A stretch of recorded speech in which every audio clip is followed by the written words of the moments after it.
Hello বন্ধুরা, চলে এসেছি নতুন একটা ভিডিও নিয়ে। আজ দেখাবো চিকেন পকোড়া রেসিপি। খুব সহজভাবে তোমরা বাড়িতে বানিয়ে নিতে পারবে। তো দেখো এটা কীভাবে হচ্ছে আর সবাই ট্রাই করো। দেখো প্রথমে একটা পাত্রে নুন আর হলুদ মাখিয়ে কিছুক্ষণ রাখা হয়েছিল চিকেনগুলোকে। তারপর এতে দেওয়া হলো গোলমরিচটা দিয়ে কিছুক্ষণ মাখিয়ে নেবো। তারপর এতে দেবো জিরে গুঁড়োটা দিয়ে কিছুক্ষণ মাখিয়ে নেবো। তারপর এতে লঙ্কা গুঁড়ো দেওয়া হলো, লঙ্কা গুঁড়োটা দিয়ে কিছুক্ষণ মাখিয়ে নিচ্ছি।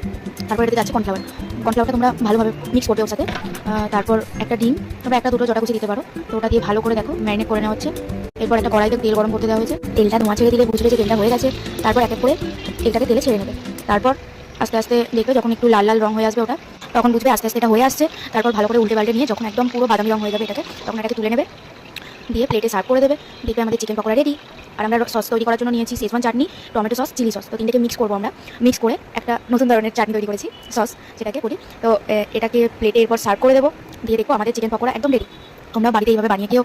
আর কেমন লাগছে বলো, ভালো লাগলে কমেন্ট করে দিও, লাইক করে দিও, সাবস্ক্রাইব করতে ভুলো না। টাটা, দেখা হচ্ছে নেক্সট ভিডিওতে। এটার ফুল ভিডিওটা দেখতে চাইলে কমেন্টে গিয়ে চেক করো।